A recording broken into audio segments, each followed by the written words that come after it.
The Washington Commanders held their final practice here on Friday in preparation for the Carolina Panthers. This is an important football game for the Commanders, playing against a Carolina team that's had their struggles this year. And if you're Washington, you get another chance to beat a team that you're supposed to beat. That's the mark of a good football team. Last week against the Baltimore Ravens, Washington played an inspiring brand of football, but they came up short. But I think the consensus amongst the players in the locker room is that they were right there with Baltimore, which is an elite Super Bowl caliber football team. So I think that a lot of them felt like there was, unfinished business that they left on the field. This week against Carolina, though, they have an opportunity to improve their record to 5-2 and keep their stranglehold right now on top of the NFC East division. And for most players, again, this is a game that you want to win. Dan Quinn, head coach, said this to us today as far as talking with us in the media, as far as what he feels like his team can do and what they feel like the Carolina Panthers present. The Panthers, obviously, they're going through a lot right now. And, but when you look at them on tape, are there things that jump out that they are doing well that maybe people don't talk about? Yeah, for sure. I think, one, they're a really good tackling team. And that shows just, the amount of missed tackles they had. I'm sure they're in the, top 4 or 5 or right around that space to go. I like their special teams group a lot, what they've added to it. I think from the running game, they've got good offensive line. Johnson at receiver and the size they have at receiver. So, I got a lot that I like about their club.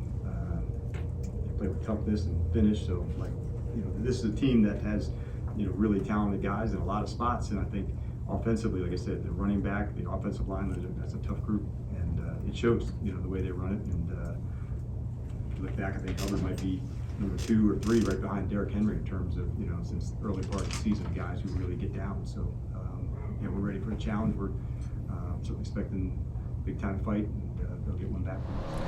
Brian Johnson, who is also one of the offensive masterminds with Cliff Kingsbury, the offensive coordinator, spoke with us as well and had this to say about Jayden Daniels and his development. I think he's done a tremendous job throughout the course of this entire process, of preparing himself, getting himself ready. He's obviously a very special player. And, the work that he puts in each and every week is just, continuing to show, on the field on game day.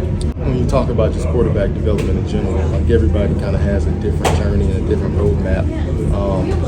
I think the most important thing is obviously you need players where they are. And, it's very individualized based on, a certain player skill set, what they do well, what they don't do well, trying to highlight and accent, their attributes so they can go out there and put out a great performance week in and week out. But I think when you talk about just the development of those guys, being able to put them in positions to where they can have success and play fast and play confident is I posed the question to Dan Quinn as well, as far as the loss to Baltimore. Did he see, an uptick in practice this week? Does he feel like maybe, that was a type of game, albeit a loss, but still a game that really showed his team that they are a pretty good football team?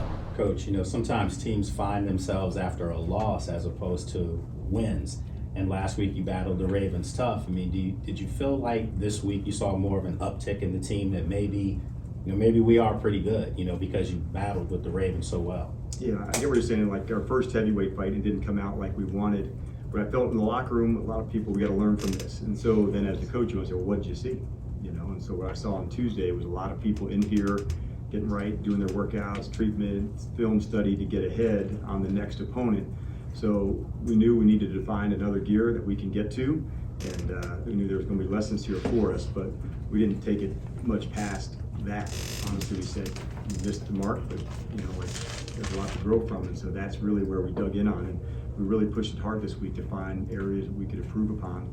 Spent a lot of time on third down, spent a lot of time in the run game, so those are the emphasis that we made, and we look forward to seeing those things make their way into the game. When you emphasize it, and you want to go. And on a different subject, a different note, I spoke with newly acquired defensive tackle Carl Davis Jr., and he played for Dan Quinn in Dallas and also Joe Witt.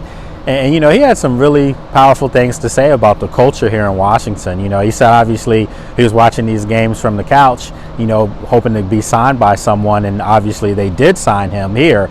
But he said that, he's been here for a couple of days and just the culture, just the vibe here. He said it feels like he's been here for 2 months already, by the way he's been welcomed in the room, and as far as just the family atmosphere, the family feel. So, to hear a player on the outside say that, and he also said that, in years past, Washington was looked at as an automatic dub. That's exactly his words. So he said, just to be able to be here now and see that it's something special brewing here. Again, when you hear it from within, when you hear it from the players who are wearing that burgundy and gold, it says something about the direction of the Washington Commanders. So right here in Ashburn, inside the bubble, I'm Lake Lewis.